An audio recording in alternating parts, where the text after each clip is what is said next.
The green energy revolution just hit a wall. Not politics, not regulation, not funding. A wall made of missing metal.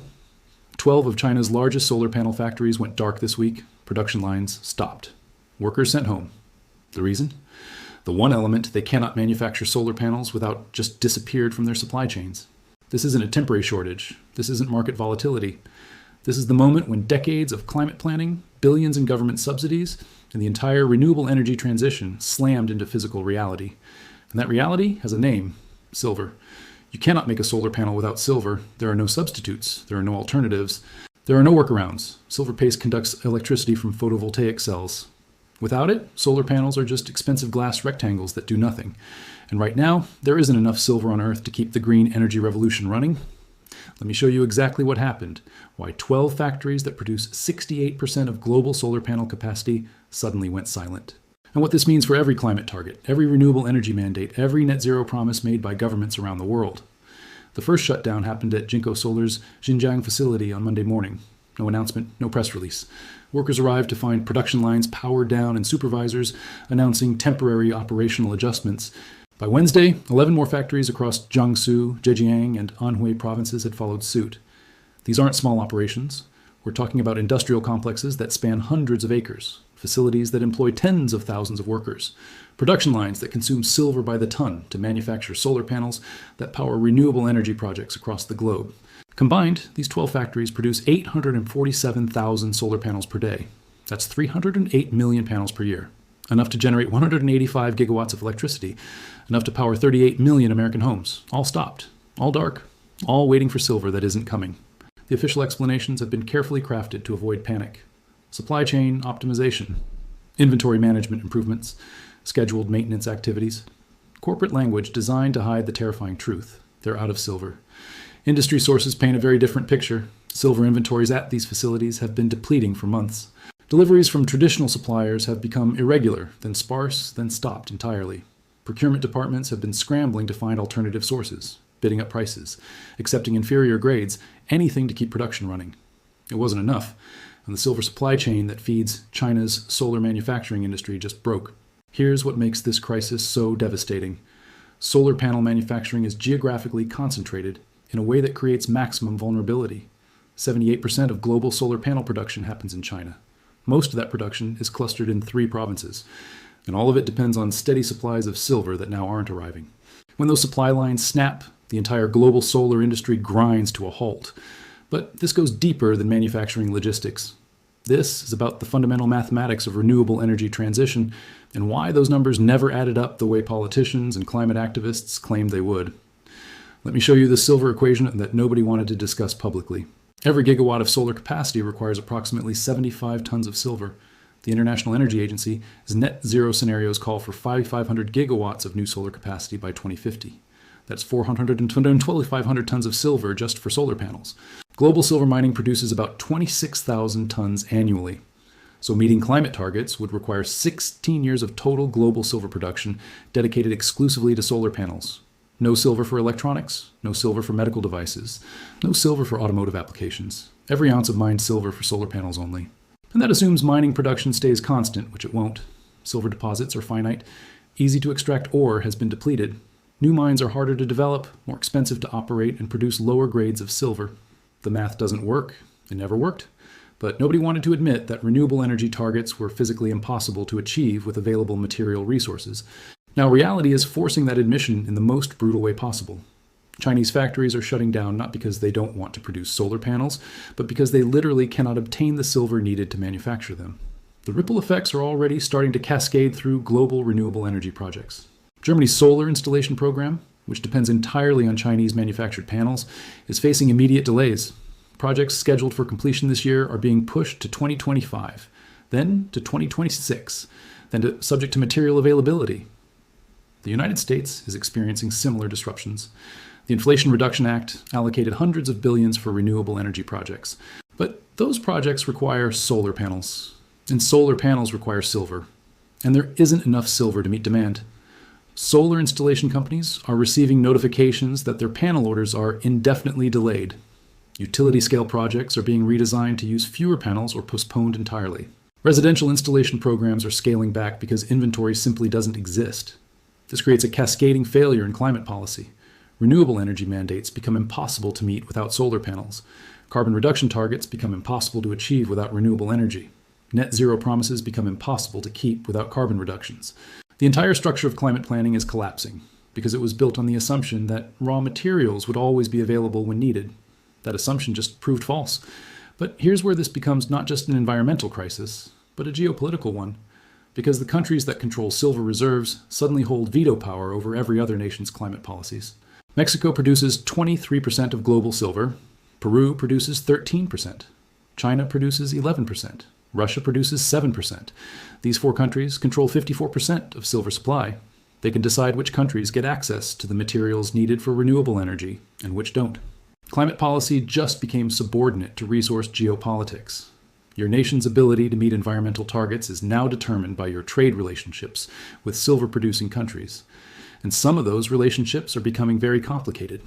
Russia, facing sanctions over geopolitical conflicts, has started restricting silver exports to unfriendly nations. Mexico is increasingly aligning trade policy with China rather than the United States. Peru is dealing with internal political instability that affects mining operations.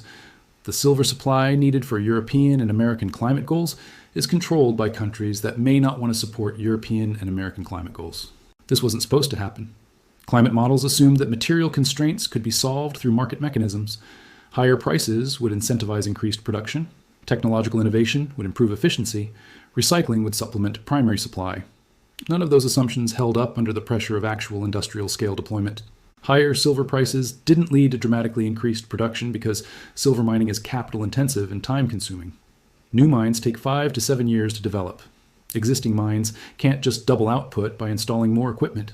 Technological innovation in solar panel manufacturing has improved efficiency, but those improvements are measured in single-digit percentages. Solar panels still require roughly the same amount of silver per unit of electricity generation as they did 5 years ago.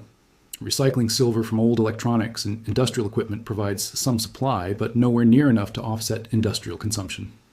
Most silver used in electronics is dispersed in such small quantities that recovery is economically unfeasible. The market mechanisms that were supposed to solve material constraints don't work fast enough to match the timeline of climate policy implementation. Meanwhile, the Chinese factories that went dark this week aren't just waiting for silver deliveries to resume.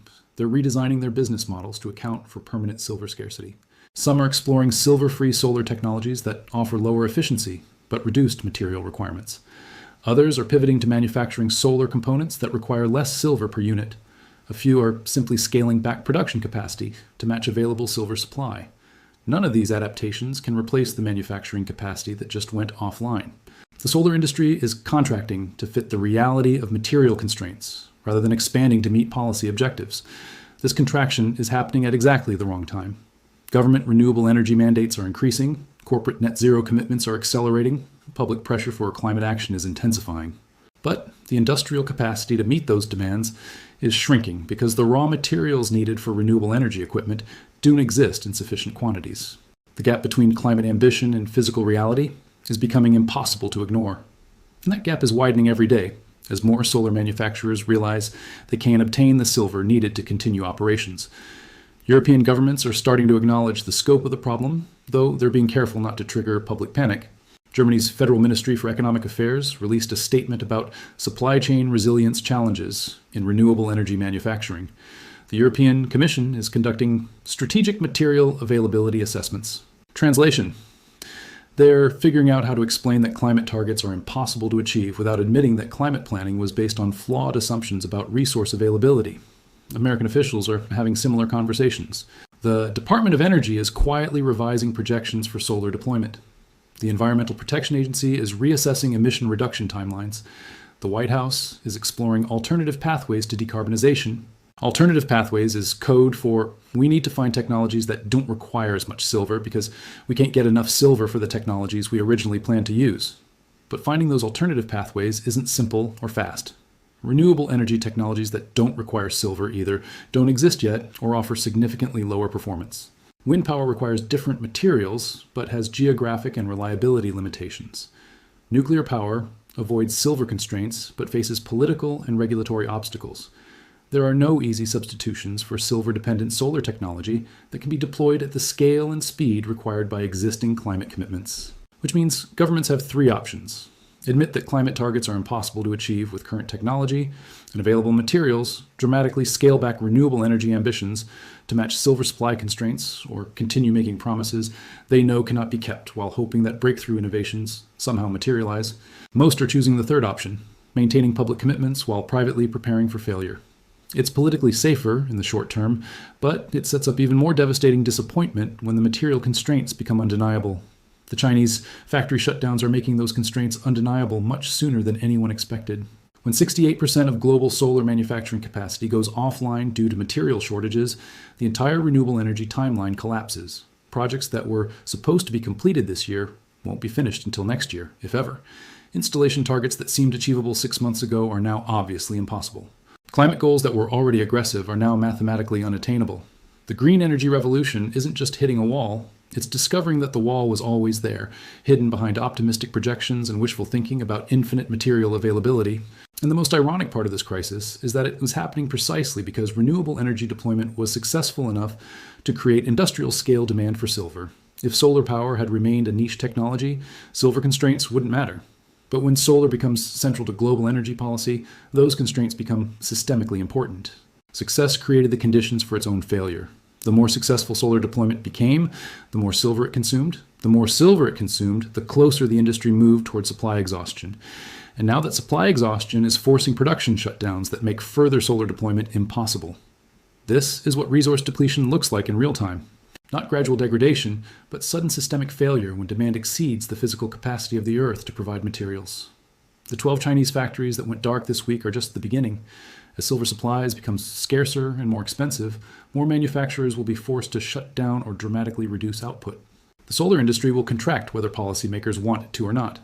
Climate targets will be missed, renewable energy mandates will be suspended, net zero promises will be broken, not because of political opposition or technological failure, but because the physical world does not contain enough silver to support the energy transition that everyone thought was inevitable. The green energy revolution just learned the difference between political possibility and physical possibility. And that difference is measured in tons of silver that don't exist. When the production lines restart, if they restart, it will be at a fraction of previous capacity. Solar deployment will continue, but at scales determined by material availability rather than policy ambition. The age of unlimited growth in renewable energy just ended, not with a policy debate or a technological breakthrough, but with factory shutdowns caused by empty silver inventories. The wall the green energy revolution just hit isn't going anywhere. It's made of the fundamental scarcity of the materials that make modern civilization possible. And everybody is just starting to realize how high that wall really is.